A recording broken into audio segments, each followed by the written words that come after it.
Seduction has existed since the dawn of human history. Long before weapons, politics, or armies, people learned that desire and fascination could move mountains. A whisper could open more doors than a sword. A glance could win more power than a war. Robert Greene tells us that seduction is not only about love or romance, it is a form of social influence, a hidden language that can be used in every aspect of life, from politics and business to friendships and art. Kings, queens, leaders, and artists have used seduction to control hearts, guide crowds, and shape destinies. But seduction is also dangerous. It can destroy as much as it can create.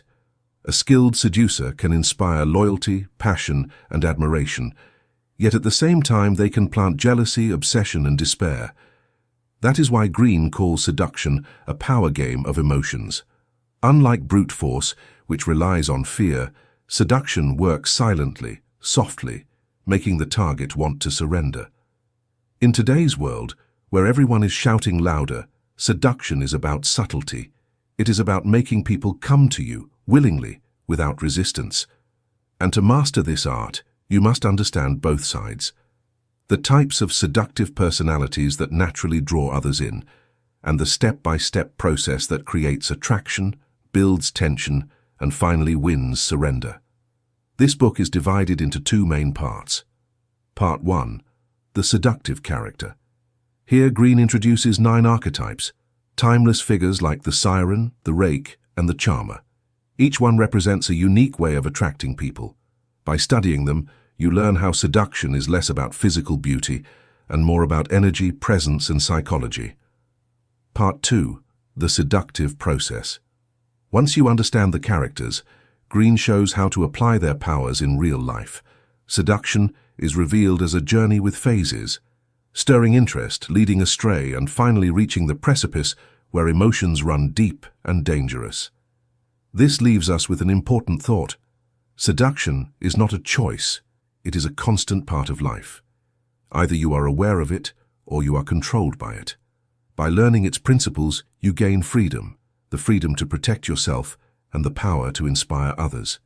And so, we now enter the first part, where Robert Greene unveils the 9 faces of seduction. Let us step into part 1, the seductive character. Seduction begins with who you are, not just what you do. Before any words are spoken, before any gestures are made, people feel the force of your personality, your presence, your aura, your energy. This is what first attracts or repels others. Robert Greene explains that throughout history, certain personality types have naturally drawn others to them. These people might not even try very hard, yet their charm, their mystery, or their style makes them irresistible. They are what Greene calls the seductive characters. Each seductive character represents a unique form of attraction. Some use beauty and sensuality, others use playfulness or mystery.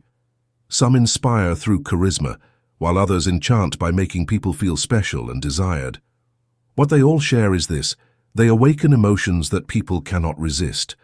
Understanding these characters is the first step to becoming more seductive. Why? Because when you recognize which type matches your natural strengths, you can amplify it. Instead of pretending to be someone else, you refine the qualities that already lie within you. At the same time, by studying these types, you also learn how others may try to seduce you, making you less vulnerable to manipulation. Part 1 of this book introduces 9 archetypes of seduction. Each one is like a mask that magnifies certain qualities. From the timeless beauty of the Siren to the passionate devotion of the Rake, from the playful freedom of the natural to the magnetic force of the charismatic, these characters show the many faces of attraction. We begin with the oldest and perhaps the most powerful of them all, the Siren. Let us step into Chapter 1 and meet this eternal figure of desire. Chapter 1. The Siren. From the ancient seas of Greek mythology to the modern world of glamour, one figure has always haunted human imagination: the Siren. The Siren is the master of attraction through presence and allure. She does not chase. She does not persuade with logic. Instead, she makes others feel drawn to her, almost helplessly, like sailors pulled toward dangerous waters. In Greek legend, Sirens were creatures whose voices were so enchanting that sailors would steer their ships straight into rocks unable to resist. The myth is powerful not because of the monsters themselves, but because it reveals a timeless truth. Human beings are often seduced not by reason, but by the promise of escape, pleasure, and beauty. Robert Greene explains that the siren is one of the most ancient seductive archetypes because she offers something people desperately crave: release from responsibility, boredom, and routine. Life is often full of struggle and discipline. The siren whispers, "Come with me, and you will forget your burdens. You will live in pleasure, in fantasy, in beauty." The power of the siren. The siren seduces in two main ways. Through appearance, her look, style, and aura create fascination. Cleopatra, for example, was not the most traditionally beautiful woman in history, but her presence, her eyes, her voice, her perfume, her elegance, made powerful men like Julius Caesar and Mark Antony surrender to her completely. Through voice and presence, the siren knows the art of slowing things down. She speaks softly, draws others closer, and creates an atmosphere of intimacy. This calm, magnetic energy makes people forget the noise of the world. The siren's strength lies not in chasing, but in making people chase her. She stays slightly out of reach, creating both desire and frustration. Why the siren works. The appeal of the siren is timeless because people are often tired of endless responsibility. A hard-working man, for example, may secretly long for escape, softness, and comfort. A woman weighed down by rules may crave freedom and indulgence. The siren embodies that dream. She is the fantasy of surrender. The siren makes people feel they are stepping into a different world, more colorful, more sensual, more alive. This contrast with everyday life is what makes her power irresistible, the dangers of the siren. But Greene warns, the siren's power is dangerous. For the one being seduced, it can feel addictive. They may lose sense of reason, abandon responsibilities, and even risk everything. For the siren herself, the danger is in over-relying on looks or surface charm, forgetting that true seduction is also about atmosphere, mystery, and emotional control. History shows both sides. Cleopatra rose to power by using her siren qualities, but when she pushed too far, it ended in downfall. The siren's power must be handled with care. Lessons of the siren. Do not chase.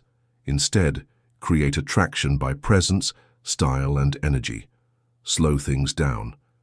Use calmness, pauses, and softness to build intimacy. Offer escape. Make people feel they are leaving behind stress when they are with you. Be careful. Too much indulgence can destroy both seducer and seduced. The siren is timeless, eternal, and unforgettable. She does not need to run after others, because her power lies in drawing the world to her. But seduction comes in many forms. If the siren offers escape through beauty and softness, the next archetype seduces in the complete opposite way, through raw energy, passion, and intensity. Now let us step into Chapter 2, The Rake, where desire burns like fire. Chapter 2, The Rake.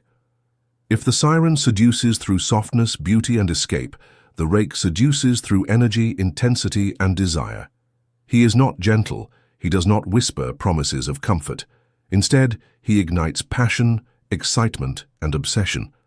The rake is the embodiment of raw, unrestrained desire. He is magnetic because he is audacious, relentless, and fearless in pursuit of what he wants. People are drawn to him not because of logic or reason, but because being near him feels like standing at the edge of a storm, dangerous, thrilling, and intoxicating. The power of the rake. The rake's seduction lies in three main strategies. Bold pursuit, he expresses desire openly and unapologetically. Unlike the siren who creates longing by withholding, the rake creates it by intensity. He makes his intentions known, and his energy pulls people in like a whirlwind. Flattery and attention. The rake knows how to make someone feel irresistible. He notices details, gives compliments that feel genuine, and makes people feel seen in ways they rarely experience. This combination of charm and intensity is addictive. Risk and rebellion. The rake lives on the edge, challenging rules and social norms. This dangerous aura makes him exciting. People are drawn to the thrill, sensing that being with him is an escape from ordinary life. The rake's strength is in his focus and energy. He is relentless, magnetic, and intoxicating. His presence makes others feel alive, passionate, and desired. Why the rake works. Humans are often bored by routine, discipline, and predictability. The rake offers the thrill of risk, the excitement of desire, and the intensity of passion. He represents the fantasy of living without limits, where emotions are raw and life feels more alive. Being near a rake is like standing in the eye of a firestorm. It is thrilling, chaotic, and unforgettable. People are drawn to him because he makes them feel more than they feel in ordinary life. The dangers of the rake. But the rake's power comes with risk. For those being seduced, the intensity can be overwhelming. They may become obsessed, lose perspective, or make choices driven purely by emotion. For the rake himself, the danger lies in overindulgence and lack of restraint. Without control, he risks leaving destruction in his wake, harming both himself and those drawn to him. History provides examples of men whose charm and intensity brought them both fame and ruin. The rake's power is a double-edged sword. It can captivate, inspire, and transform, but it can also consume. Lessons of the rake. Be bold. Express desire openly and unapologetically. Notice and value others. Make them feel seen and desired. Embrace intensity. Harness energy, passion, and audacity without losing control. Balance thrill with responsibility. Avoid obsession and destructive behavior. The rake seduces through fire, energy, and intensity, while the siren seduces through beauty, softness, and escape. Both are timeless archetypes, teaching the subtle art of influence and attraction. The next archetype, however, approaches seduction differently, not through allure or intensity, but through the mind. In Chapter 3, we meet the ideal lover, the one who captures hearts by understanding desire itself. Chapter 3. The ideal lover. While the siren seduces through beauty and escape, and the rake seduces through energy and intensity, the ideal lover seduces through understanding, empathy, and reflection. He or she creates a mirror of desire, showing people what they long for most, often before they even realize it. The ideal lover is a master of attention. They notice what others crave, admiration, passion, adventure, or reassurance, and reflect it back in ways that feel deeply personal. This skill makes them magnetic, because humans naturally gravitate toward those who seem to understand their innermost desires. The power of the ideal lover. The ideal lover seduces in three main ways. Attentive observation. They watch, listen, and learn what makes people feel valued. By showing that they understand desires and fantasies, the ideal lover builds trust and intimacy effortlessly. Personalized allure. Unlike the siren's universal beauty or the rake's raw energy, the ideal lover adapts to the individual. They appear as the perfect match for each person, embodying the qualities that resonate most deeply. Emotional connection. The ideal lover creates a sense of being fully seen and understood. Their charm lies not in boldness or appearance alone, but in the subtle emotional resonance they provide, making interactions unforgettable. The ideal lover's strength lies in perception and adaptability. They can evoke deep longing without loud declarations, without forceful pursuit. Their power is subtle, psychological, and profoundly intimate. Why the ideal lover works. Humans desire connection, understanding, and affirmation. The ideal lover satisfies this yearning by reflecting back the qualities people value most.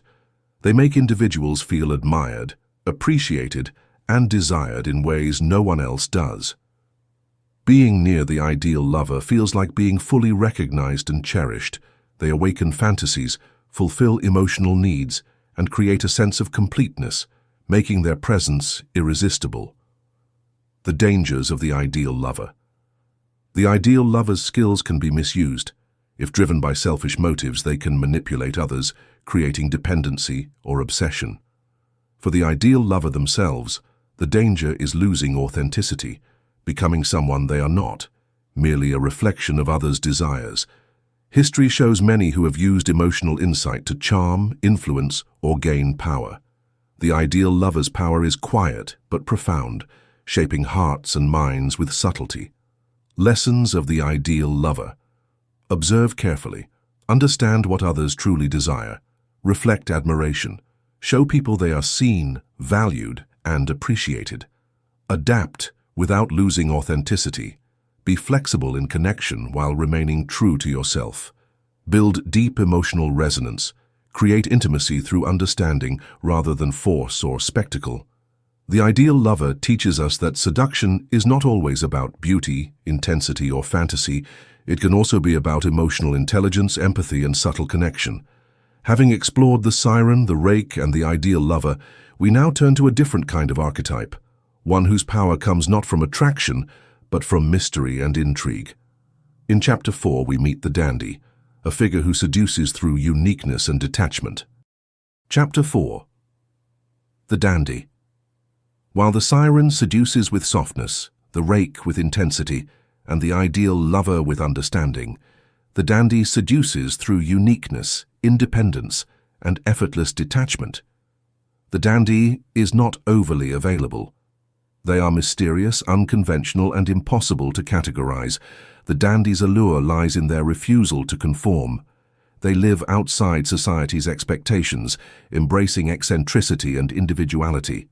People are drawn to them because they represent freedom, the possibility of living life on one's own terms, unbound by rules or pressures. The power of the dandy.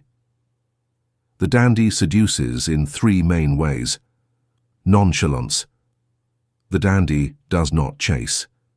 They appear unbothered and unattached, making their attention feel like a rare gift. This calm detachment creates desire, as people naturally want what seems just out of reach. Individual style. The dandy crafts a distinct persona. Clothing, mannerisms, and speech reflect uniqueness and confidence. Their style becomes a signature that attracts admiration, curiosity, and fascination.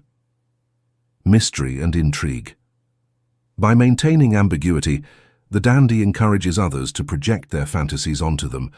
This subtle manipulation of perception increases allure, making the dandy unforgettable. The dandy's strength lies in independence. They seduce without effort, without need, and without drama. Their power comes from the perception that they are unattainable yet fascinating. Why the dandy works. Humans are drawn to novelty and freedom. The dandy represents escape from conformity, boredom, and predictability. Being near them feels like a glimpse into a world where individuality is celebrated and the ordinary rules no longer apply. The dandy inspires curiosity and admiration. People want to know them, to be close, to understand the enigma they present. This sense of mystery is a form of subtle but powerful seduction, the dangers of the dandy. The dandy's independence can also be isolating. If taken to extremes, detachment can lead to loneliness or emotional distance from those who seek deeper connection. For the seduced, chasing a dandy may become frustrating or unfulfilling, as the dandy resists conventional attachment. History remembers many famous dandies, men and women whose charm lay in being completely themselves, defying norms and attracting attention without overt effort. Their power is subtle, refined, and lasting, but must be balanced with genuine connection. Lessons of the dandy. Cultivate individuality. Embrace what makes you different. Remain unattached. Let your presence feel effortless and unforced. Create intrigue. Allow others to project and discover, rather than revealing everything at once. Balance mystery with authenticity. Avoid isolation and maintain meaningful connections. The dandy teaches us that seduction is not only about passion, beauty, or attention. It can also come from independence, uniqueness, and detachment. Having explored the Siren, the Rake, the ideal lover, and the dandy, the next archetype represents a different power entirely, one of confidence, dominance, and control. In Chapter 5, we meet the natural, whose charm is effortless, genuine, and intoxicating. Chapter 5, the natural. While the siren seduces through beauty, the rake through intensity, the ideal lover through emotional resonance, and the dandy through uniqueness, the natural seduces through innocence, spontaneity, and authenticity. The natural is magnetic because they are genuine. They remind others of childhood wonder, playfulness, and unself-conscious charm. The natural's appeal lies in their simplicity. They do not manipulate or strategize. Instead, they inspire trust, openness, and joy. People are drawn to them because being around a natural feels effortless, refreshing, and fun. The power of the natural. The natural seduces in three main ways. Childlike playfulness. They laugh easily, engage openly, and express delight in small things. Their sense of play makes others feel lighter, happier, and more alive. Sincerity and authenticity. The natural shows emotions without pretense. Vulnerability, honesty, and warmth make them approachable and endearing, creating deep emotional connections. Spontaneity. The natural lives in the moment. They embrace surprises, improvisation, and freedom, which makes interactions exciting and unpredictable. The natural's strength lies in presence. They attract through openness, not calculation. Their charm comes from being fully themselves, reminding others of the joy of simple, unguarded connection. Why the natural works? Humans often long for authenticity in a world full of pretense. The natural satisfies this desire, making people feel safe, cherished, and free to express themselves. Being near a natural is like stepping into a world of sincerity, laughter, and emotional warmth. The natural's magnetism is subtle but powerful. They seduce not by strategy or intensity, but by the effortless comfort and joy they inspire. The dangers of the natural. Even the natural has risks. Over-reliance on innocence or playfulness can appear naive, leaving them vulnerable to manipulation. For those drawn to the natural, idealization can occur. They may expect perpetual joy, forgetting that real life includes complexity, responsibility, and emotional challenges. History remembers figures who captivated through purity, humor, and authenticity. Their power is gentle yet lasting, showing that true seduction does not always demand overt allure or drama. It can flourish in openness and heart. Lessons of the natural. Be authentic. Express emotions without pretense. Embrace playfulness. Engage others with joy, humor, and curiosity. Live in the moment. Allow spontaneity to create excitement and connection. Balance innocence with awareness. Stay open without being naive or careless. The natural teaches that seduction can be effortless, sincere, and deeply human. By combining authenticity, joy, and spontaneity, they create bonds that are lasting and emotionally resonant.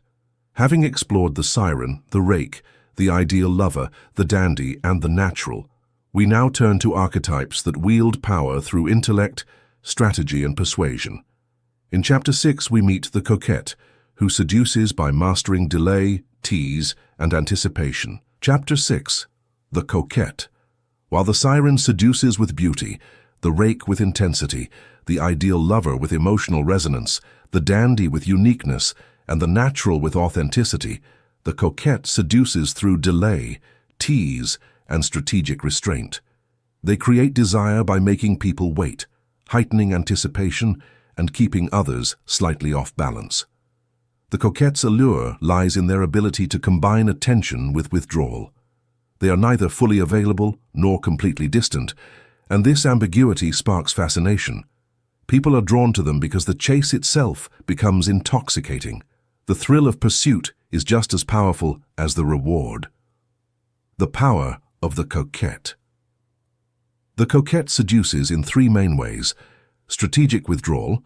They know when to appear and when to vanish, creating longing and obsession.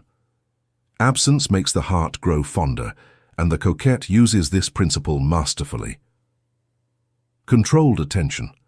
The coquette balances engagement with detachment.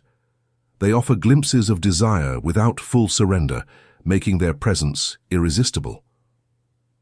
Ambiguity and mystery. By keeping intentions unclear, the coquette allows others to project fantasies, creating a psychological hold that is hard to resist. The coquette's strength lies in control, Unlike the Rake or Siren, who overwhelm with intensity or beauty, the Coquette captivates by manipulating timing, attention, and expectation.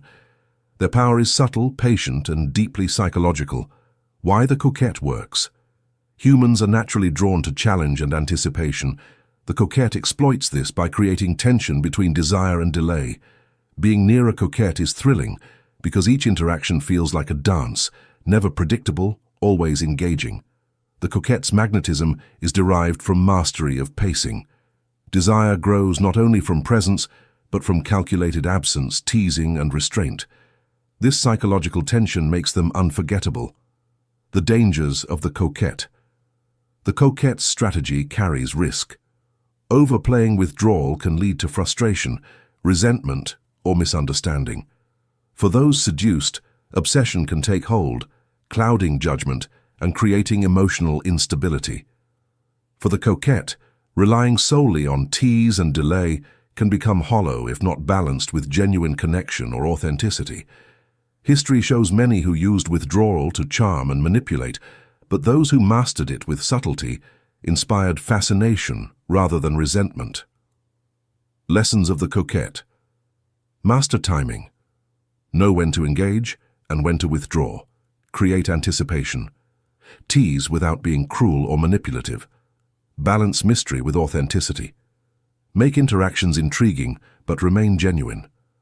Avoid overplaying the game. Ensure desire builds without leading to frustration or harm.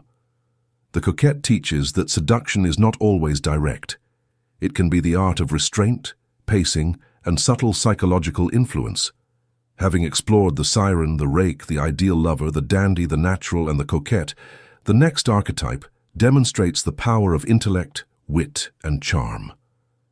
In Chapter 7, we meet the charmer, whose influence lies in ease, grace, and conversational skill.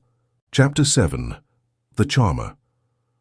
While the Siren seduces with beauty, the Rake with intensity, the ideal lover with emotional resonance, the dandy with uniqueness, the natural with authenticity, and the Coquette with strategic restraint, the charmer seduces through ease, grace, and social skill. The charmer's power lies not in looks, intensity, or mystery, but in making people feel good, appreciated, and admired. The charmer's appeal is universal because humans crave attention, validation, and enjoyment. They attract not by force or drama, but by creating harmony, smoothing tension, and making others feel like the most important person in the room. The power of the charmer. The charmer seduces in three main ways. Attentive listening. The charmer genuinely listens, responds thoughtfully, and makes people feel understood. This attention is magnetic because it fulfills a deep psychological need for recognition. Ease and sociability. They move through social situations effortlessly, adapting to personalities and moods. Their presence is comforting, engaging, and uplifting, making others naturally drawn to them. Subtle influence. The charmer persuades without pressure, using grace, humor, and tact. They guide others toward decisions or feelings without triggering resistance, making their influence feel effortless. The charmer's strength lies in connection. Unlike the Rake or the Siren, who dominate with intensity or allure, the charmer captivates through empathy, warmth, and social intelligence. People want to be around them because they feel good, appreciated, and included. Why the charmer works. Humans are naturally attracted to those who make life smoother, easier, and more enjoyable. The charmer creates positive emotional experiences, building trust, admiration, and desire without overt seduction. Being near a charmer feels effortless and uplifting. They make social interactions pleasurable, turning ordinary moments into memorable experiences. This ease creates attachment, loyalty, and attraction. The dangers of the charmer. The charmer's reliance on social skill can backfire if used manipulatively. Charm without authenticity can be shallow, creating temporary admiration but not deep connection. For those seduced, dependence on charm can lead to unrealistic expectations or misplaced trust. History shows leaders, influencers, and entertainers who used charm to captivate crowds and individuals alike. Their power is subtle, persuasive, and enduring, but only when paired with integrity and sincerity. Lessons of the charmer. Listen actively and attentively. Make others feel seen and valued. Cultivate social ease. Adapt to moods and personalities gracefully. Use influence subtly. Guide without pressure and inspire without manipulation. Balance charm with authenticity. Avoid empty flattery or manipulation. The charmer teaches that seduction is not always about beauty, intensity, or mystery. It can also come from ease, social intelligence, and the ability to make others feel special. The next archetype, however, elevates influence from charm to magnetism itself. In Chapter 8, we meet the charismatic, whose presence commands attention, inspires devotion, and creates almost irresistible influence wherever they go. Chapter 8. The charismatic. While the siren seduces with beauty, the rake with intensity, the ideal lover with emotional resonance, the dandy with uniqueness, the natural with authenticity, the coquette with strategic restraint, and the charmer with social grace, the charismatic seduces through force of presence. The charismatic captivates not merely by charm or allure, but by the energy, confidence, and vision they project. The charismatic's power lies in inspiration. People are drawn to them because they sense strength, purpose, and conviction. Their presence makes others feel part of something greater, awakening admiration, loyalty, and devotion. The power of the charismatic. The charismatic seduces in three main ways: confidence and authority. They project certainty and self-assurance. This authority makes others trust, follow, and feel safe in their presence. Emotional intensity. The charismatic communicates passion and conviction, stirring emotions in ways that feel immediate and compelling. People are drawn not only to their words, but to the energy they radiate. Vision and inspiration. They articulate ideas, dreams, or ideals with clarity and force. By inspiring others to believe in something bigger than themselves, the charismatic creates devotion and attraction that goes beyond superficial charm. The charismatic strength lies in presence and energy. Unlike the charmer who attracts through connection and ease, or the rake who overwhelms with intensity, the charismatic creates an almost magnetic field around them.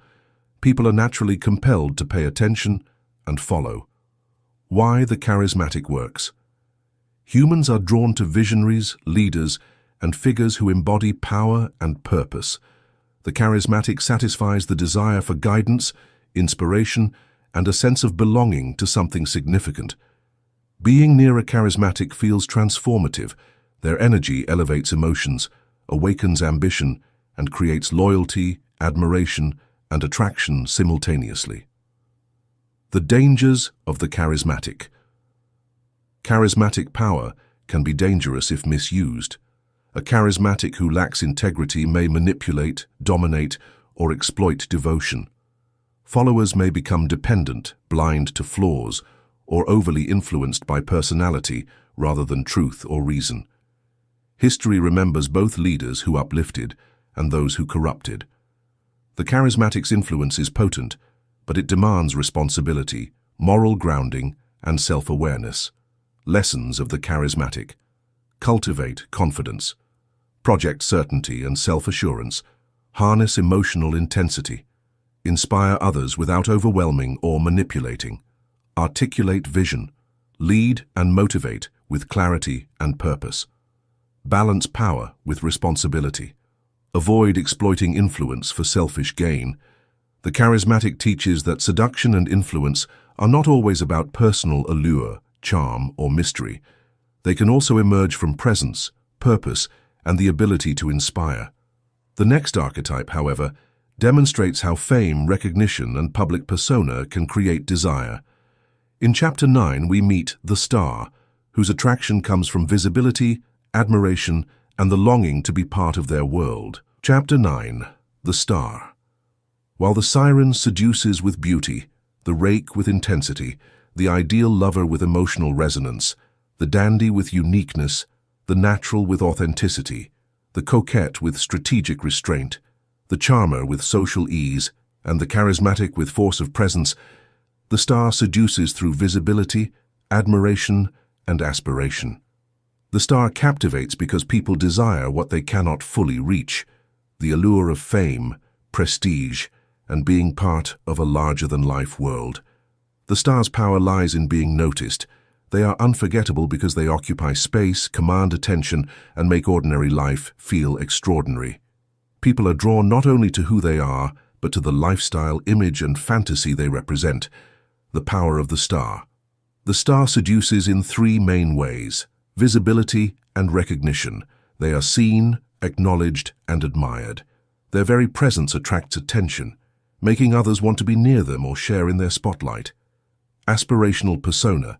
The star embodies qualities, lifestyles, or ideals that others aspire to achieve.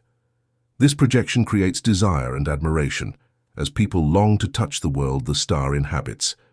Magnetism through persona. They carefully cultivate image and reputation, creating intrigue and fascination. Their allure comes as much from perception as from reality. The star's strength lies in perception. Unlike the charismatic, who attracts through presence and energy, or the charmer who draws through personal connection, the star captivates by existing in the public eye and making others feel part of a glamorous, desirable world. Why the star works. Humans are naturally drawn to figures who stand out, inspire aspiration, and occupy positions of admiration. The star offers the fantasy of proximity to greatness and the excitement of recognition by association. Being near a star feels thrilling because it elevates ordinary experiences, making people feel more alive, inspired, or important simply by being present. The dangers of the star. The star's power can be isolating. Relying too much on image, fame, or external validation can create superficial relationships, emptiness, or dependency on others' admiration. For those drawn to the star, desire may become obsession or envy, blinding them to reality. History shows stars who enchanted millions but suffered personal struggles, illustrating that attraction based on visibility must be tempered with authenticity, humility, and self-awareness. Lessons of the star. Cultivate a presence that is noticeable yet aspirational. Create a persona that inspires admiration and desire. Balance visibility with authenticity. Ensure your image reflects substance, not just surface. Avoid over-reliance on attention. True influence combines recognition with meaningful connection. The star teaches that seduction can extend beyond personality, charm, or intensity. It can also emerge from the perception of greatness, admiration, and aspiration. Having explored the 9 archetypes, we now move to Part 2, the seductive process, where the focus shifts from understanding archetypes to applying seduction strategically. In this next section, we will examine how attraction is built, maintained, and escalated in real-world interactions, combining insight, timing, and psychological principles. Chapter 10. The Anti-Seducer. While the previous archetypes show the many ways seduction can captivate, charm, and inspire, the Anti-Seducer teaches the opposite lesson. This archetype repels rather than attracts. They demonstrate what to avoid if you hope to influence, allure, or leave a lasting impression. The anti-seducer's power is negative. It stems from habits, behaviors, and attitudes that drive people away. They often fail because of self-absorption, insecurity, lack of awareness, or clumsy attempts at connection. Observing the anti-seducer is a reminder that attraction is as much about avoiding missteps as it is about cultivating strengths. The traits of the anti-seducer. The anti-seducer alienates others in several ways. Obvious self-interest. They prioritize their own desires, needs, and ego over others, creating an immediate sense of imbalance and discomfort. Lack of presence. They fail to engage, listen, or make people feel valued. Their inattention and distraction diminish interest and connection. Clumsiness and overcompensation. They may attempt charm or intensity, but lack subtlety, timing, or emotional intelligence, leading to awkward or off-putting interactions. The anti-seducer's danger lies in unawareness. They are often oblivious to the behaviors that repel others, which prevents growth and self-improvement. By contrast, the previous archetypes show mastery of attraction, energy, and influence. Why the anti-seducer matters. Studying the anti-seducer is crucial for understanding seduction fully. They highlight the mistakes that sabotage desire, intimacy, and influence.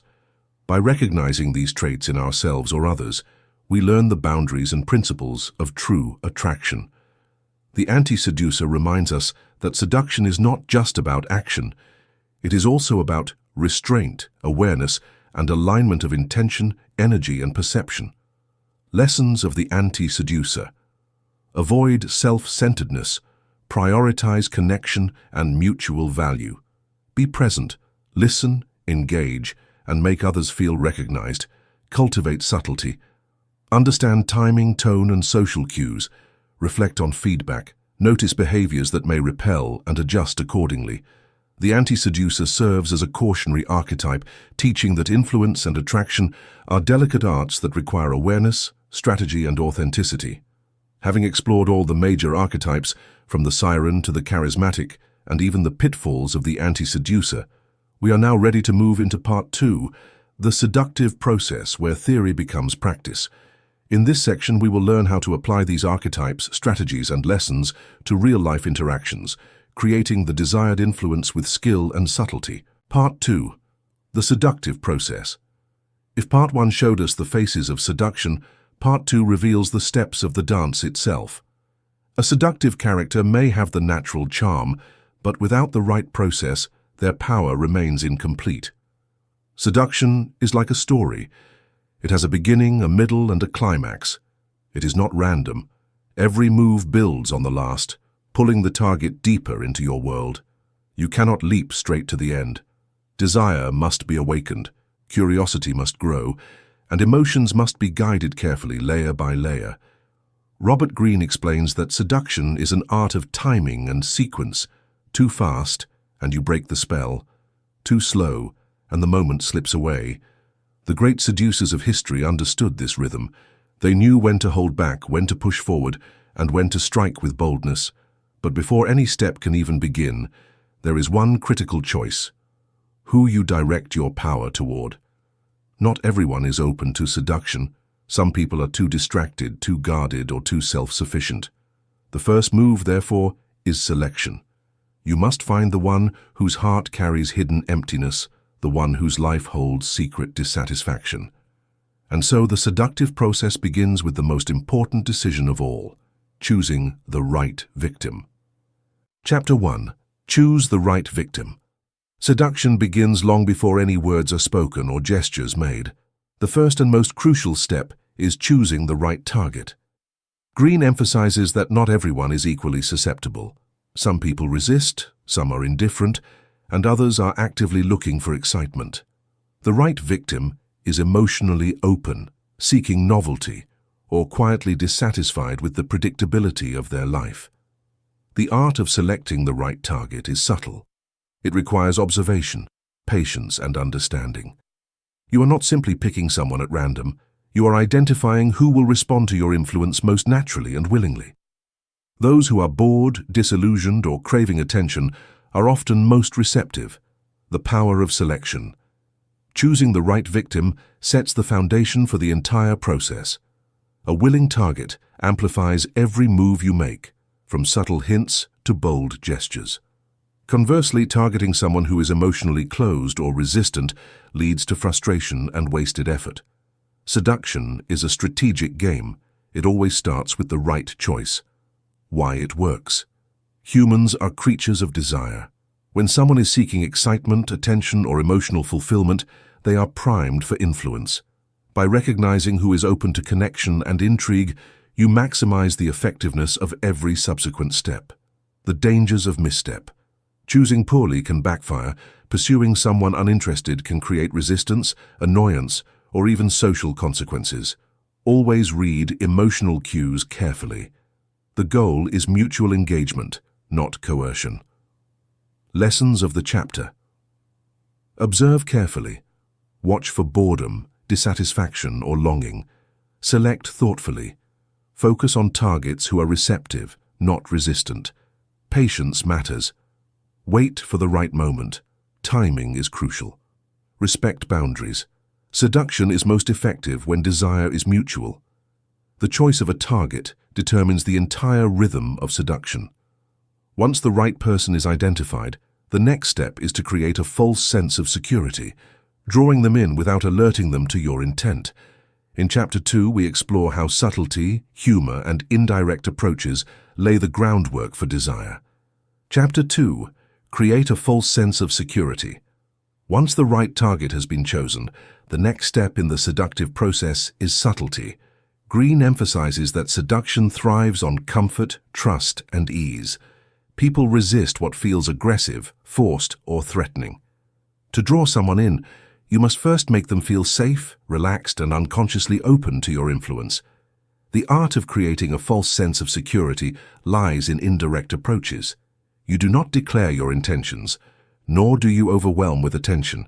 Instead, you move slowly, weaving connection through friendship, humor, or shared experiences. Your presence should feel effortless, familiar, and comforting, like a gentle current that carries them toward fascination without struggle. The power of indirection. Approach indirectly. Let the target see you as a companion, confidant, or source of amusement first. This lowers defenses and encourages trust. People are far more likely to respond to desire when they feel it grows naturally, rather than when it is forced upon them. Why it works. Humans are wary of threat and pressure. Direct pursuit can trigger suspicion or resistance. By creating comfort and security, the seducer enters the target's emotional space quietly. The mind relaxes, and curiosity begins to flourish, preparing them for the next phase of seduction. The dangers of overdoing it. Excessive friendliness or attention can backfire. If the target senses manipulation or false motives, trust erodes. The key is subtlety, enough to lower defenses, but not so much that your intent becomes obvious. Lessons of the chapter. Use indirect approaches. Friendship, humor, and casual interactions are tools of influence. Build trust naturally. Make your presence feel safe, familiar, and enjoyable. Encourage curiosity. Let the target's imagination begin to fill in the gaps. Avoid pressure. Desire grows strongest when the mind feels free to respond. Creating a false sense of security is the bridge from observation to fascination. Once trust is established, the next step is to send mixed signals, introducing unpredictability, intrigue, and the subtle tension that heightens desire. In Chapter 3, we explore how carefully crafted ambiguity keeps the target captivated and emotionally engaged. Chapter 3. Send mixed signals.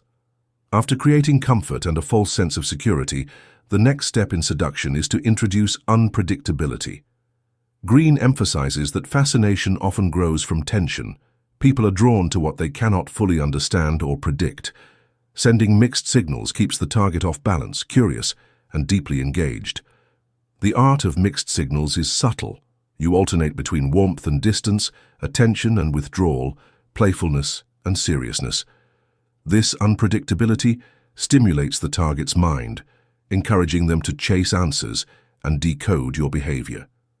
Every glance, gesture, or remark becomes layered with meaning. The power of ambiguity. Being unpredictable sparks fascination. When people cannot fully anticipate your reactions, their attention intensifies. Curiosity becomes desire, and the target begins to invest emotionally in trying to understand you. This is the essence of psychological allure. The mind falls in love before the heart even realizes it. Why it works. Humans are wired to seek patterns. When a pattern is broken, through subtle contradictions or ambiguity, the mind works harder to resolve uncertainty. This mental engagement strengthens attraction, creating a psychological pull that feels irresistible. The dangers of overdoing it. Too much inconsistency can lead to frustration or mistrust. If the target feels manipulated or confused beyond intrigue, desire can quickly turn to irritation. Balance is key.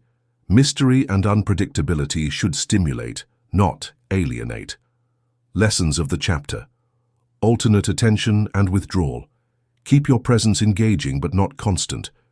Use playfulness and subtle contradictions. Let curiosity grow naturally. Create emotional tension without causing distress. Fascination thrives on intrigue, not frustration. Balance consistency with unpredictability. The goal is captivation, not confusion. Mixed signals are the spark that ignites emotional investment. Once the target is intrigued and curious, the next step is to appear as an object of desire, letting social proof and subtle competition increase fascination. In Chapter 4, we explore how being admired by others enhances your magnetic allure. Chapter 4. Appear to be an object of desire.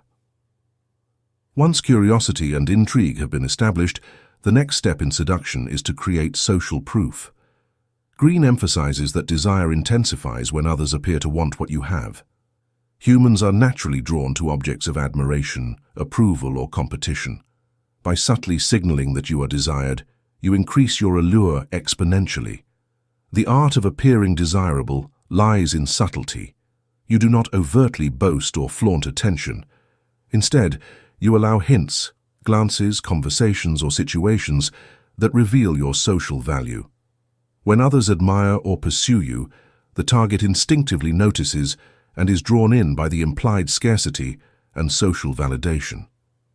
The power of social proof. Being admired by others creates urgency and enhances fascination. People desire what they perceive as coveted. When your target sees that you are valued, respected, or pursued by others, their mind interprets this as a sign of worthiness, an irresistible magnet for attraction. Why it works? Humans are inherently competitive and status conscious. Seeing others desire something signals quality and value.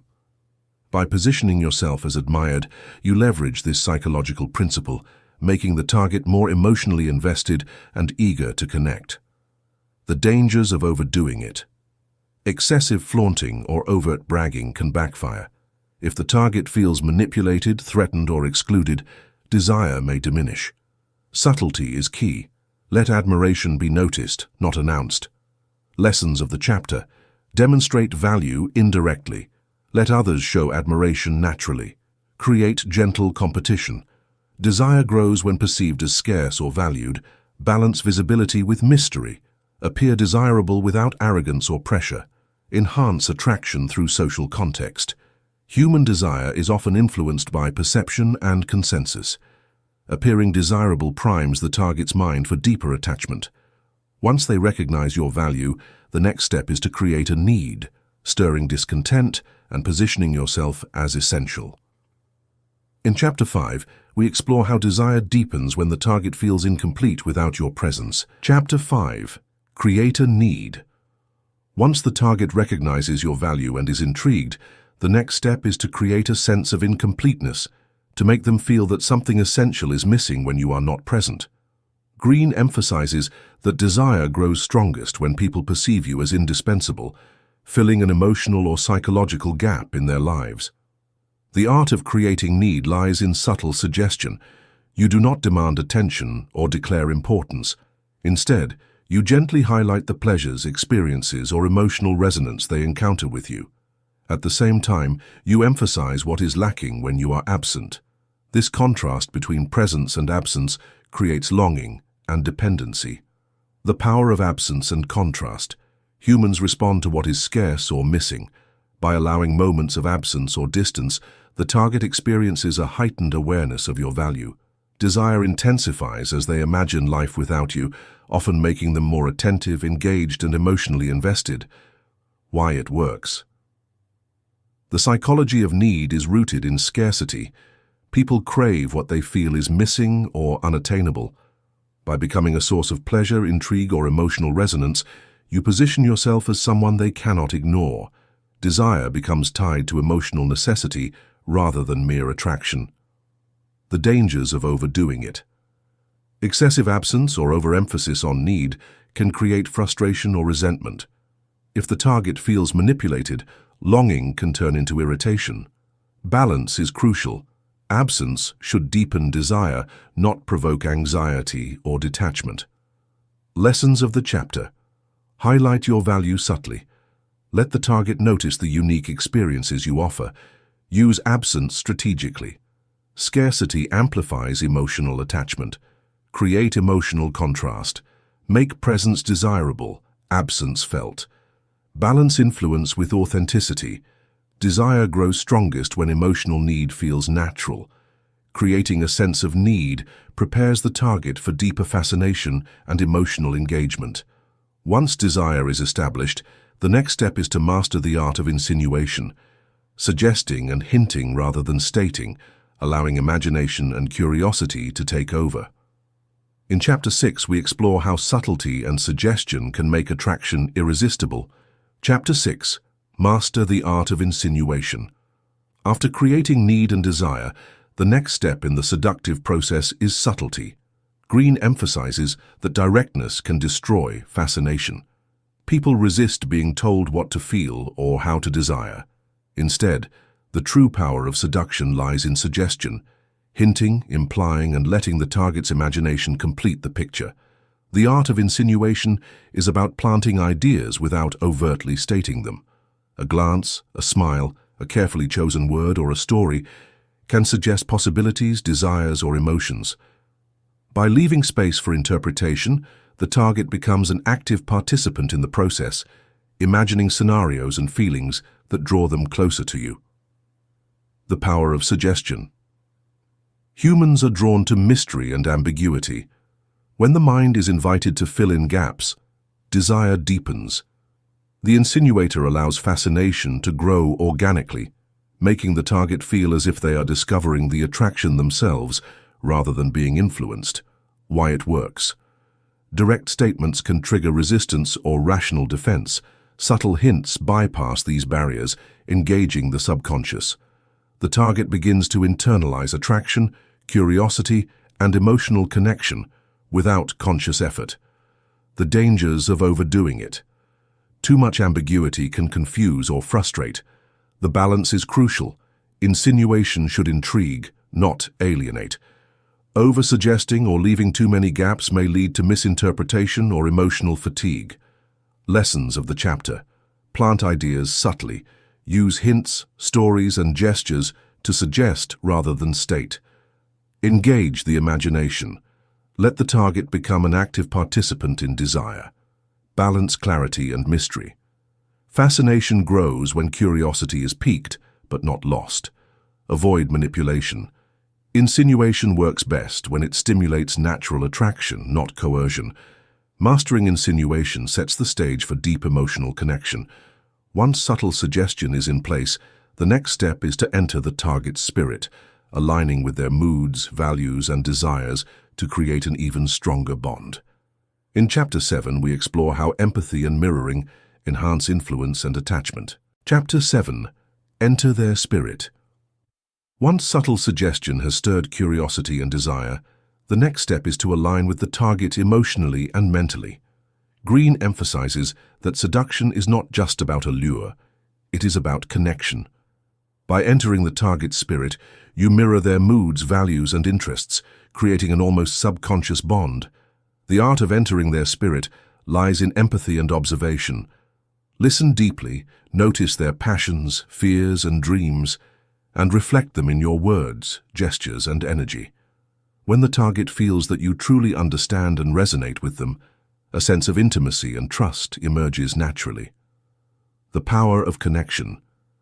Humans are wired to respond to recognition and validation. When someone reflects their inner world back to them, it creates a magnetic pull. You become more than a presence. You become a mirror of their desires, a companion for their thoughts, and a source of emotional resonance. Why it works. Connection fosters trust and attachment. By aligning with their spirit, you deepen fascination while simultaneously lowering resistance. The target begins to feel that you are indispensable, not just as a seducer, but as someone who understands them on a profound level. The dangers of overdoing it. Over-mirroring or feigning values can backfire. Authenticity is crucial.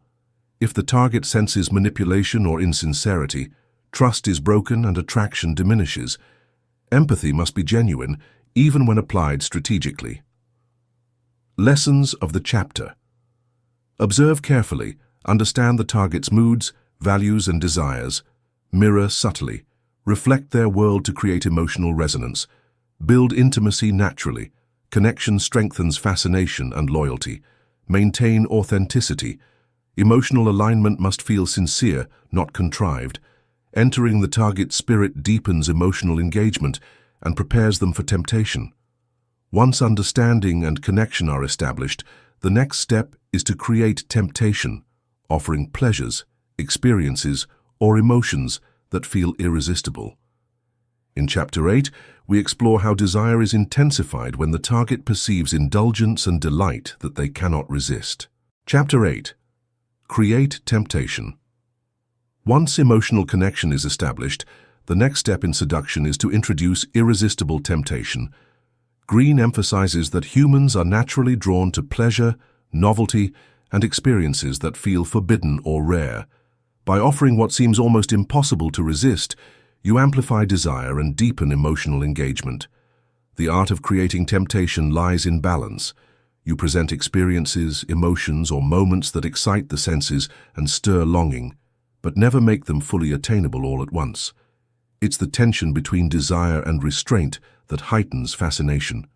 A smile, a touch, a shared secret, or a fleeting moment of intimacy can create the spark that makes your presence intoxicating. The power of desire. Temptation works because humans are naturally drawn to what promises pleasure, excitement, or emotional fulfillment. By crafting experiences that feel unique, luxurious, or emotionally charged, you create a sense of craving that the target cannot ignore. Desire becomes a driving force, pulling them closer to you with increasing intensity. Why it works. Humans respond more to anticipation and scarcity than to abundance. When pleasure is hinted at but not fully revealed, the mind becomes engaged in imagining and longing, making the attraction more potent. The target invests emotionally and mentally in what they cannot completely have, deepening attachment. The dangers of overdoing it. Excessive or careless temptation can backfire.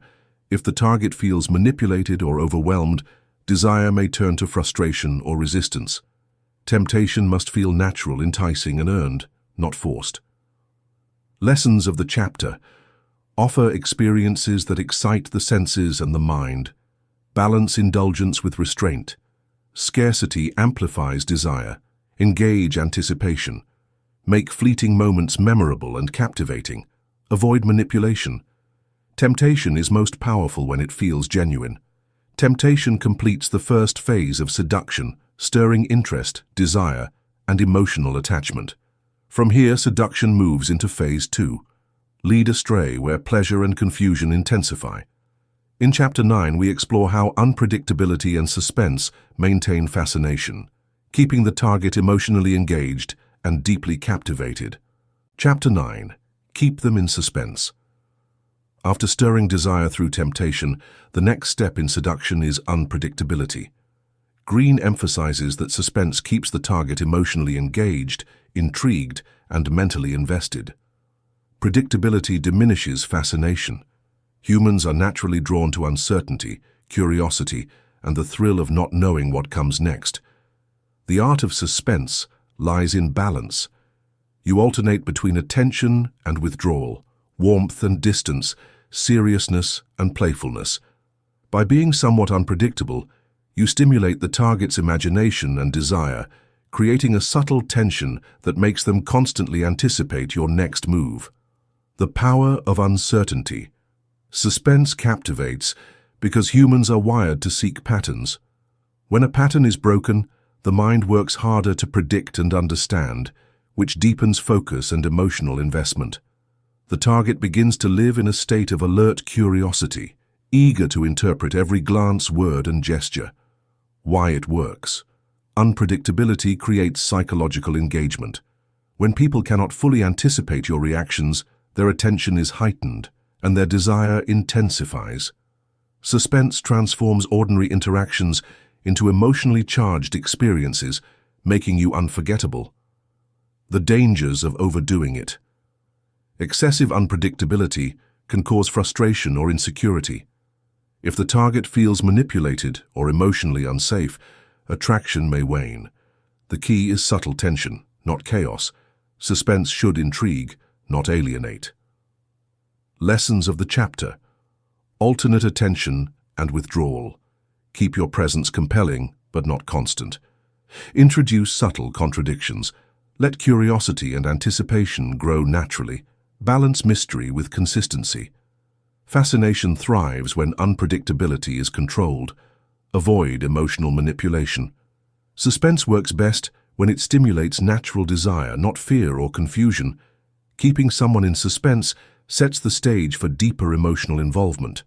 Once uncertainty captivates, the next step is to use the power of words, carefully chosen language, suggestion, and poetic expression that heighten attraction. In Chapter 10, we explore how words can seduce, charm, and intensify emotional connection. Chapter 10. Use the power of words. Once suspense has captured attention, the next tool in seduction is language. Greene emphasizes that words can charm, intrigue, and manipulate emotion far more subtly than actions alone. Carefully chosen language allows the seducer to guide thoughts, provoke imagination, and deepen desire. The art of using words lies in suggestion, ambiguity, and rhythm. Speak with poetry, metaphor, or humor. Hint at possibilities without stating them outright. Ask questions that lead the target to conclusions themselves. Words become instruments of fascination, painting vivid images in the mind and connecting on an emotional level. The power of speech. Language shapes perception. When you speak in a way that captivates and inspires, you engage the target's imagination and emotions simultaneously. A single phrase can evoke longing, curiosity, or admiration. Words can transform ordinary moments into extraordinary, memorable experiences. Why it works. Humans respond to stories, nuance, and emotion. Suggestive speech encourages the mind to participate in seduction, filling in gaps and creating a sense of intimacy. The target becomes emotionally involved not just in your presence but in your narrative. The dangers of overdoing it. Excessive verbosity or overt manipulation can repel. If language feels forced, artificial, or insincere, attraction diminishes. The key is subtlety. Charm with words. Never dominate with them. Lessons of the chapter. Speak with intention. Every word should evoke curiosity, desire, or emotion. Use suggestion and ambiguity. Let the target imagine what you hint at. Engage imagination. Stories, metaphors, and playful language deepen attachment. Maintain authenticity. Words work best when they resonate with genuine personality and emotion. Words heighten emotional engagement and anticipation. Once language has seduced, the next step is to pay attention to detail, small, thoughtful gestures that create deep, lasting attachment. In Chapter 11, we explore how careful observation and consideration amplify fascination and influence. Chapter 11. Pay attention to detail. After using words to captivate, the next phase of seduction is precision and attentiveness. Greene emphasizes that small, thoughtful gestures often create deeper emotional attachment than grandiose displays. The details, what you notice, remember, or subtly adjust, signal care, attentiveness, and emotional intelligence. The art of detail lies in observation. Notice their preferences, moods, and quirks. Remember small facts, comment on subtle changes, or anticipate needs before they are voiced. These actions communicate that you are attentive, considerate, and deeply engaged, building trust and fascination simultaneously. The power of thoughtfulness. Details create intimacy. Humans are wired to respond positively to those who notice them in ways others do not. A compliment on a small choice, a remembered preference, or a minor act of consideration can transform casual interest into emotional investment. Why it works. When someone feels seen and understood, their attachment grows. Thoughtful details demonstrate that you are not just physically or socially present, but emotionally attuned. The target begins to associate you with comfort, care, and subtle delight, increasing desire and dependence. The dangers of overdoing it. Over-attention or excessive flattery can feel manipulative or insincere. If every detail is exaggerated or forced, trust diminishes. Subtlety is crucial. Gestures should feel natural, not calculated. Lessons of the chapter. Observe carefully. Small cues reveal desires, preferences, and moods. Act thoughtfully. Minor gestures often leave the most lasting impressions. Be consistent but subtle.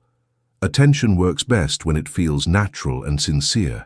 Engage emotionally. Details should foster attachment, not overwhelm or manipulate. Attention to detail strengthens emotional connection and prepares the target for a more poetic, enchanting experience. Once these subtle bonds are established, the next step is to poeticize your presence, making ordinary interactions feel extraordinary. In Chapter 12, we explore how presence, ritual, and artistry can elevate fascination to an unforgettable level. Chapter 12. Poeticize your presence. Once attention to detail has been mastered, the next step in seduction is to transform your presence into an experience. Greene emphasizes that ordinary interactions can be elevated into something memorable, enchanting, and emotionally charged. When your presence feels unique, even mundane moments become irresistible. The art of poeticizing lies in intention and subtle theatrics. Your gestures, tone, expressions, and timing should all convey charm and sophistication. Small rituals, playful nuances, or memorable habits can make every encounter feel like a story unfolding, leaving a lasting impression on the target's mind. The power of presence. Humans are drawn to experiences. When ordinary moments are infused with artistry, humor, or elegance, the target associates you with delight and fascination. Your presence becomes addictive because it transforms routine life into something emotionally rich and memorable. Why it works. People remember feelings more than facts. By creating poetic, engaging interactions, you imprint yourself on their memory and imagination. Ordinary conversations and gestures become imbued with emotional resonance, making your presence unforgettable. The dangers of overdoing it. Excessive dramatization or forced charm can feel artificial or insincere. The key is natural elegance. Your presence should elevate interactions without overwhelming or alienating the target. Lessons of the chapter. Infuse ordinary moments with artistry. Small gestures, habits, or rituals can create lasting emotional impact. Engage the senses and emotions. Make interactions memorable, delightful, and unique. Balance charm with authenticity. Presence works best when it feels effortless, not forced. Transform your interactions into experiences. Leave the target eagerly anticipating your next encounter. Poetic presence strengthens fascination and emotional attachment, preparing the target for vulnerability and deeper connection. The next step is to disarm through vulnerability, showing subtle openness that invites protection, empathy, and intimacy. In Chapter 13, we explore how carefully revealed weaknesses can enhance desire and deepen bonds. Chapter 13. Disarm through vulnerability. Once your presence is captivating, the next step in seduction is showing subtle vulnerability. Greene emphasizes that strength alone can attract, but true emotional attachment deepens when the target senses your humanity. By revealing small weaknesses or insecurities, you invite empathy, protection, and closeness. The art of vulnerability lies in balance. You reveal just enough to make yourself relatable, approachable, and human, but not so much that you appear weak or needy. A moment of honesty, a shared fear, or a subtle admission of imperfection can open emotional doors and foster intimacy. The power of vulnerability. Humans are drawn to authenticity. When someone allows themselves to be seen, the target feels a psychological pull to protect, nurture, or connect. Vulnerability builds trust, strengthens emotional bonds, and makes desire more profound and personal. Why it works. People crave connection and understanding. Seeing someone's authentic side encourages empathy and emotional investment. Desire shifts from surface attraction to deeper attachment, as the target perceives you as real and multidimensional. The dangers of overdoing it. Excessive vulnerability can overwhelm or create dependency. If the target senses neediness or emotional manipulation, attraction can diminish. Disclose selectively, ensuring moments of weakness feel natural and intentional. Lessons of the chapter. reveal small relatable truths. Authenticity builds trust and connection. Balance openness with confidence. Vulnerability should invite closeness, not dependence. Use honesty to deepen attachment. Emotional resonance strengthens desire. Maintain subtlety. The right amount of vulnerability makes you human, not helpless. Vulnerability transforms fascination into emotional intimacy, preparing the target for subtle yet powerful psychological influence. The next step is to confuse desire and reality, the perfect illusion, creating a world where fantasy and attraction merge, heightening desire and leaving an unforgettable impression.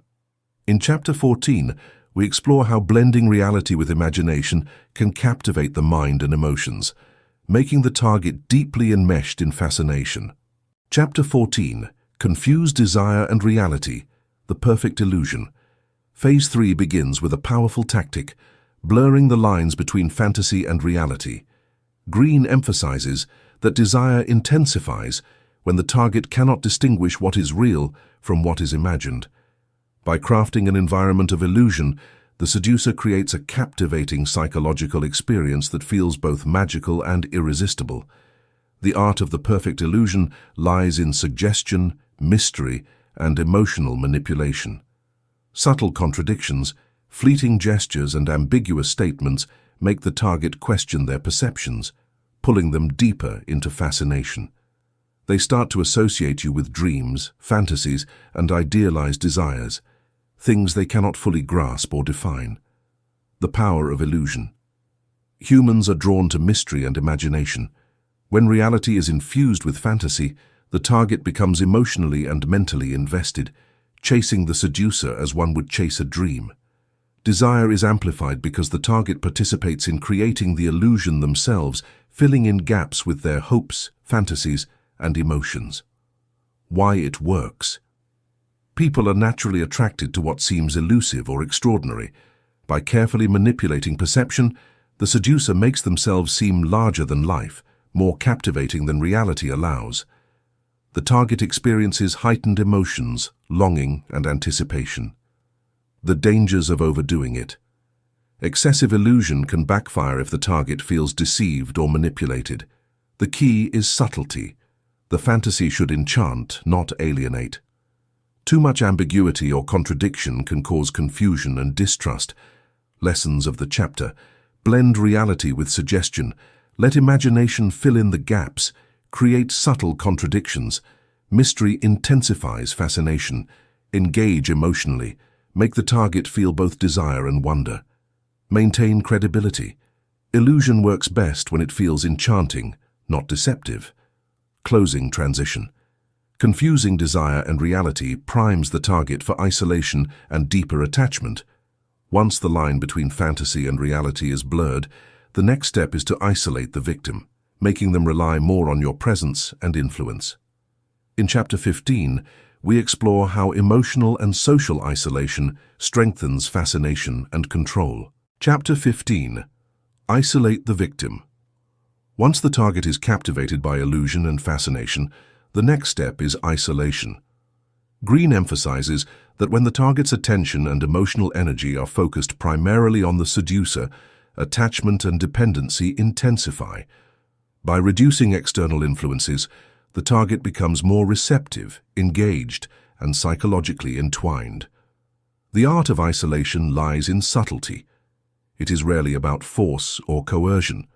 Instead, it is about shaping circumstances so the target naturally spends more time with you, relies on your guidance, and values your presence above outside distractions.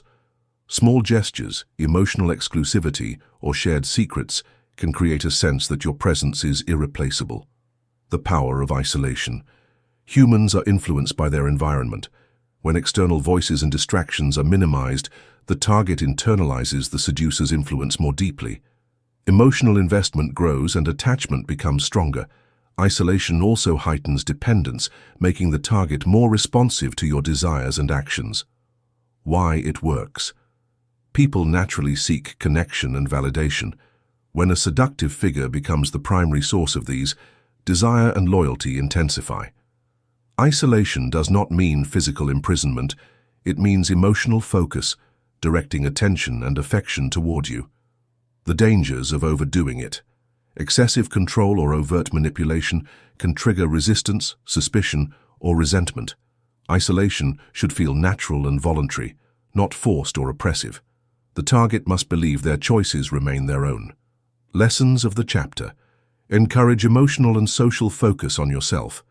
Create natural dependence without overt control. Use exclusivity subtly.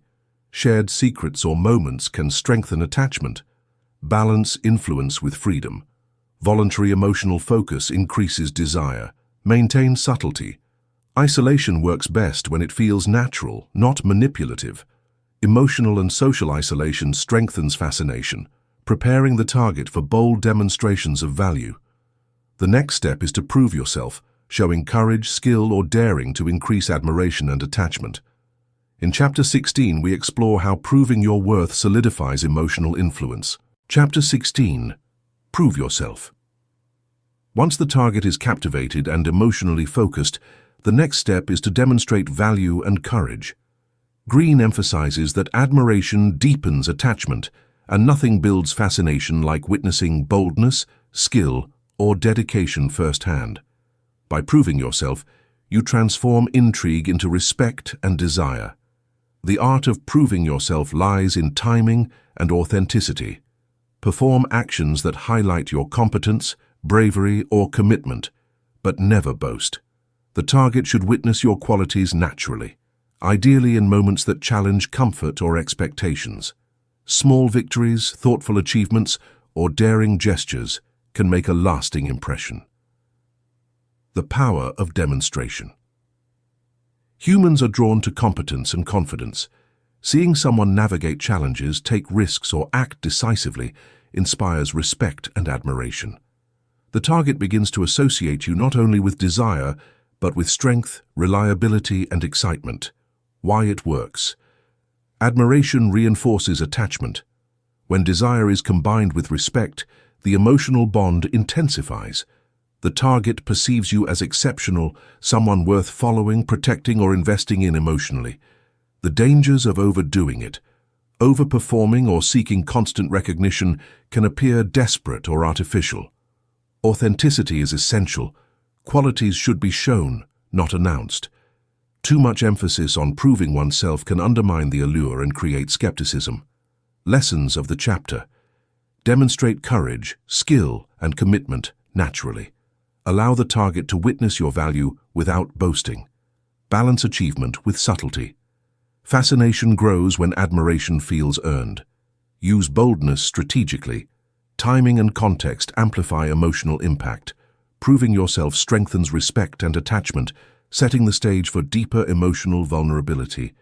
The next step is to effect a regression, guiding the target into more dependent, open, and emotionally engaged states. In Chapter 17, we explore how regression deepens influence and intimacy. Chapter 17. Effect a regression.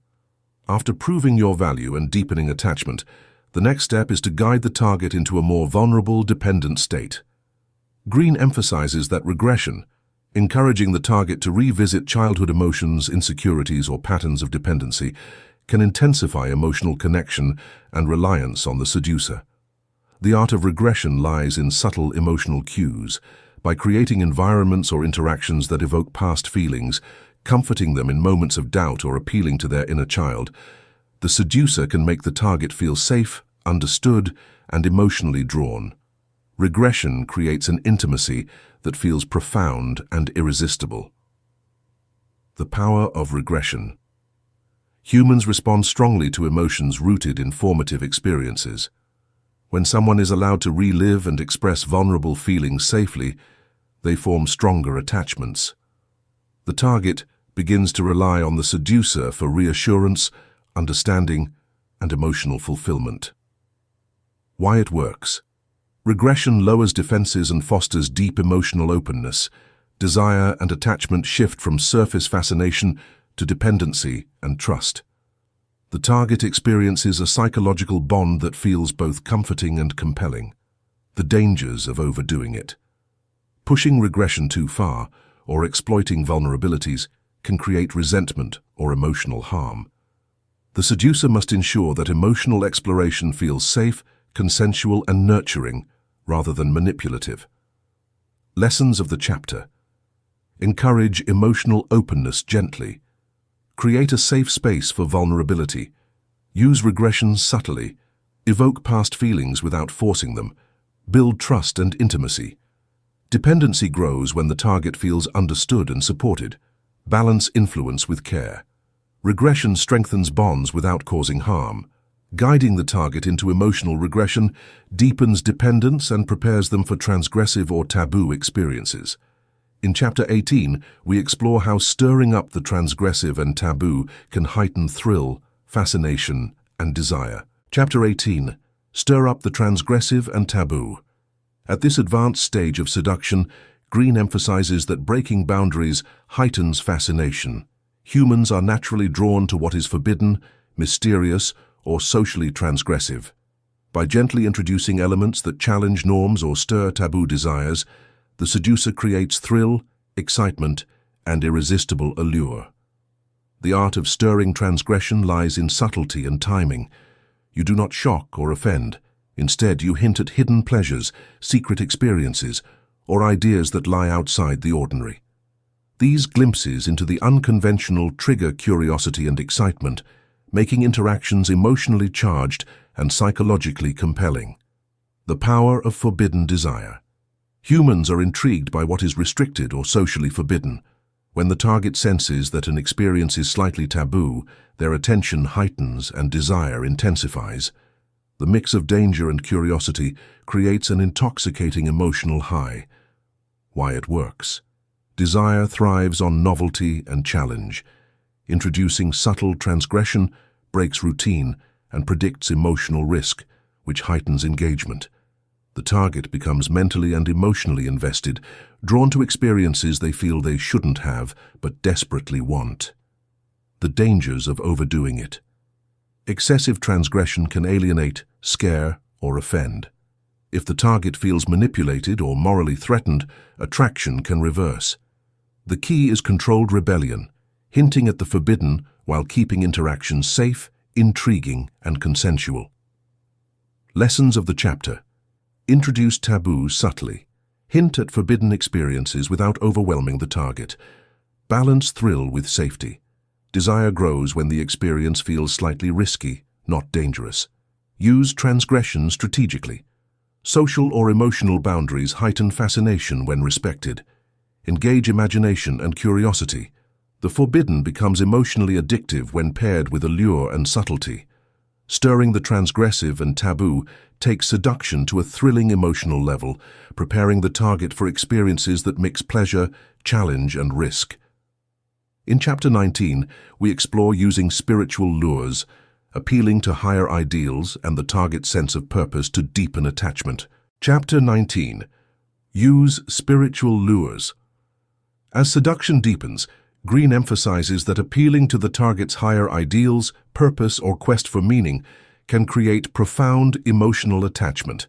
Beyond physical or emotional desire, spiritual lures engage the psyche at a deeper level, making the seducer unforgettable and their presence transformative.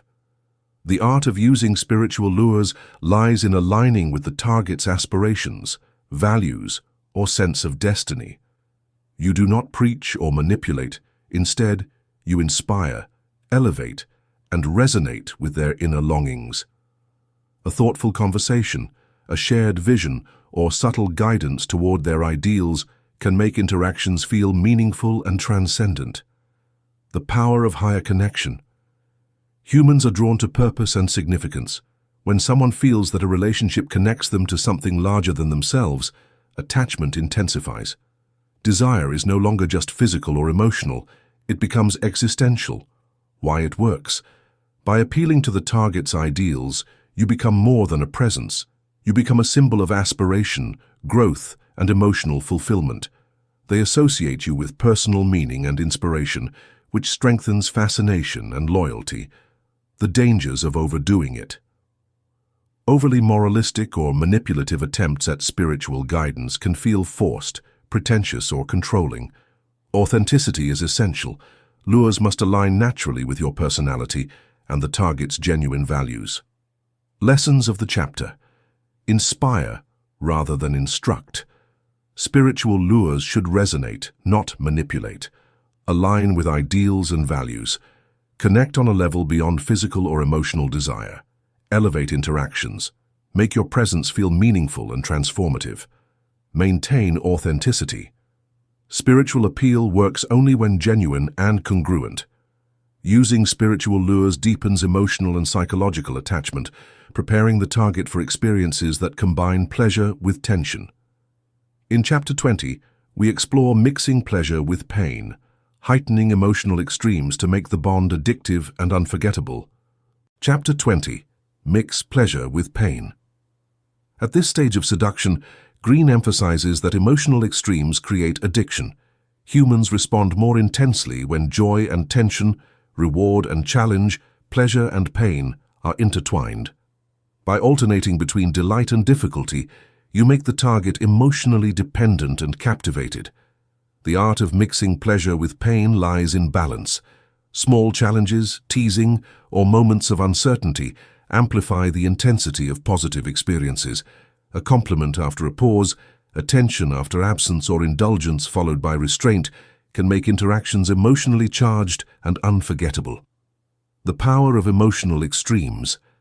Emotional highs are more vivid when contrasted with lows. Pleasure feels more exhilarating when preceded by tension, and desire becomes stronger when occasional frustration is introduced. Humans are naturally drawn to these fluctuations, which create a psychological addiction to the seducer. Why it works. The interplay of reward and challenge engages the target's mind and emotions deeply. Anticipation, uncertainty, and excitement stimulate desire and attachment simultaneously. The target becomes invested in not just the pleasure, but the emotional journey itself. The dangers of overdoing it. Excessive pain or harsh challenges can lead to resentment or withdrawal. The balance must remain subtle. Frustration should intrigue, not punish. Emotional extremes are effective only when carefully controlled and timed. Lessons of the chapter. Alternate pleasure and challenge. Emotional contrast strengthens desire. Create anticipation and tension. Make rewards feel earned and memorable. Balance intensity. Emotional highs must never be overshadowed by negative extremes. Use carefully. Pleasure and pain together make attachment powerful, but must remain controlled. Mixing pleasure with pain primes the target for deeper psychological engagement. In Chapter 21, we explore giving them space to fall, letting absence and anticipation amplify desire, while subtly shifting the power dynamic so that the pursuer becomes the pursued. Chapter 21. Give them space to fall. The pursuer is pursued. After mixing pleasure with pain, Greene emphasizes that absence can heighten desire. By giving the target space to miss you, imagine you, and invest emotionally, you shift the dynamic so that they become the pursuer. Emotional tension thrives in the gaps created by subtle withdrawal. The art of giving space lies in timing and subtlety. You do not vanish entirely, but you reduce your presence just enough to make them curious, attentive, and eager. Moments of absence create longing, intensifying emotional attachment and desire. The power of absence. Humans often value what they cannot immediately have. By stepping back strategically, you stimulate imagination and anticipation. The target begins to chase, think, and feel more deeply, investing in the relationship emotionally and mentally. Why it works. Scarcity heightens fascination. When attention is intermittent, the target experiences longing, excitement, and emotional engagement. Desire becomes self-sustaining because they are now participating in the pursuit, increasing psychological dependence on your presence. The dangers of overdoing it. Excessive absence or neglect can create detachment or resentment. Withdrawal must feel natural and intentional, never punitive or careless. The goal is to deepen fascination, not to create distance that alienates. Lessons of the chapter. Step back strategically. Absence should stimulate curiosity and anticipation. Allow the target to invest. Make them emotionally and mentally engaged in pursuit. Balance presence and withdrawal. Scarcity heightens desire, but overdoing it risks detachment. Use timing to your advantage. The pursuit should feel natural, not manipulated. Giving the target space strengthens their desire and deepens emotional involvement. The next step is to use physical lures, engaging the senses and creating tangible connection that reinforces the psychological and emotional bond.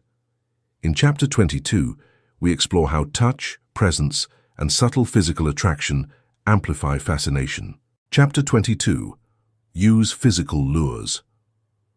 After creating emotional tension and anticipation, Greene emphasizes that physical presence and subtle touch can intensify desire. Humans are deeply influenced by sensory experiences, and carefully applied physical cues enhance attraction, deepen connection, and reinforce psychological fascination. The art of physical lures lies in subtlety and timing. A light touch, a meaningful glance, or confident body language can signal interest, warmth, and availability without overwhelming the target. Physical cues complement emotional and psychological strategies, making the experience of interaction more vivid and memorable.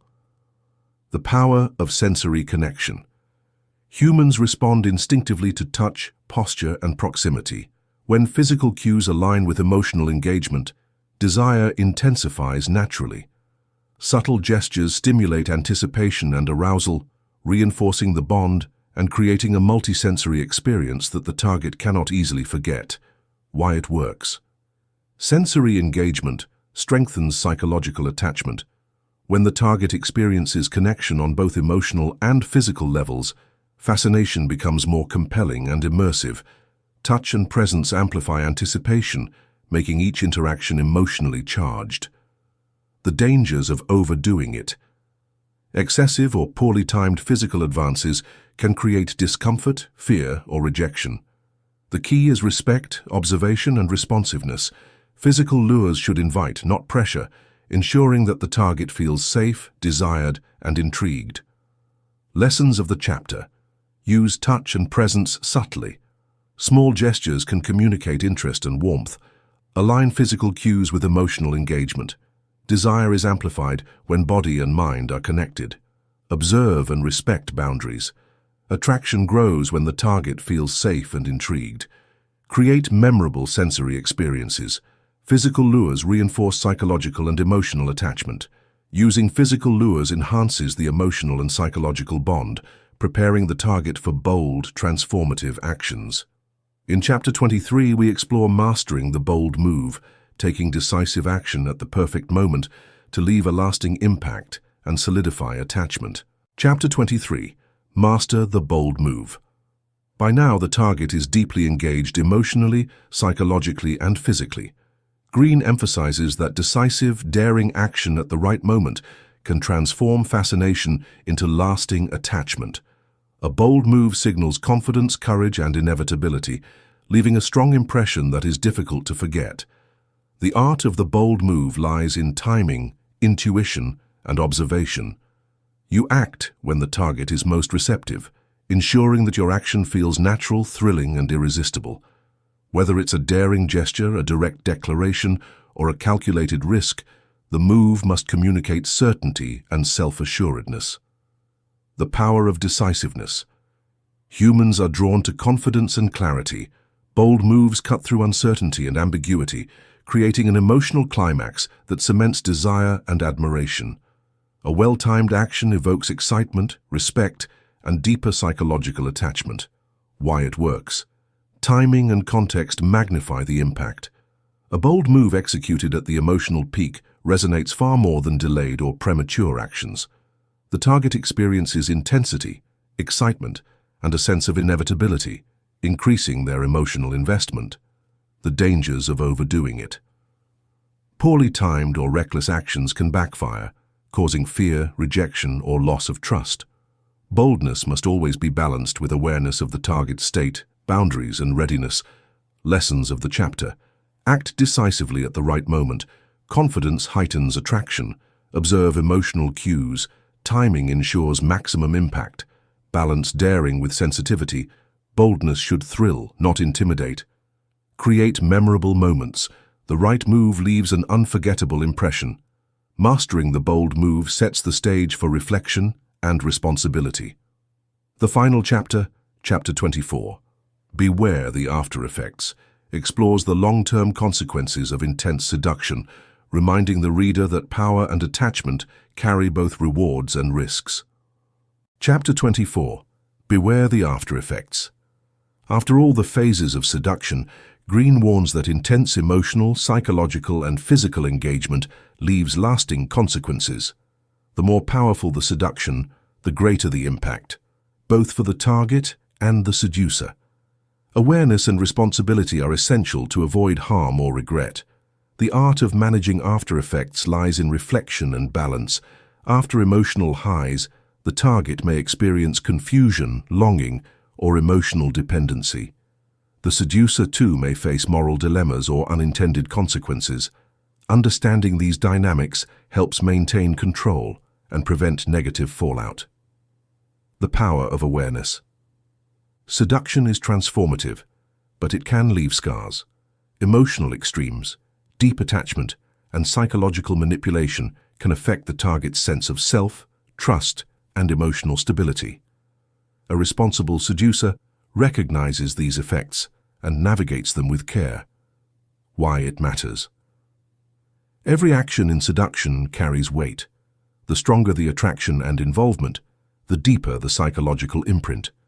Being mindful of the after-effects ensures that seduction remains compelling without causing lasting harm.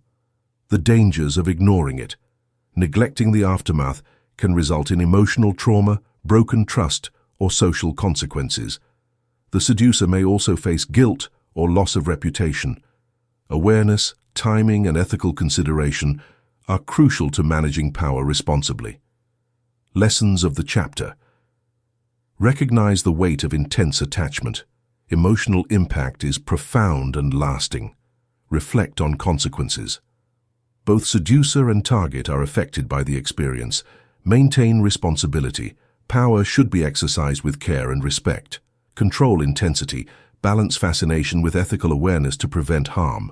Understanding the after-effects completes the journey through seduction.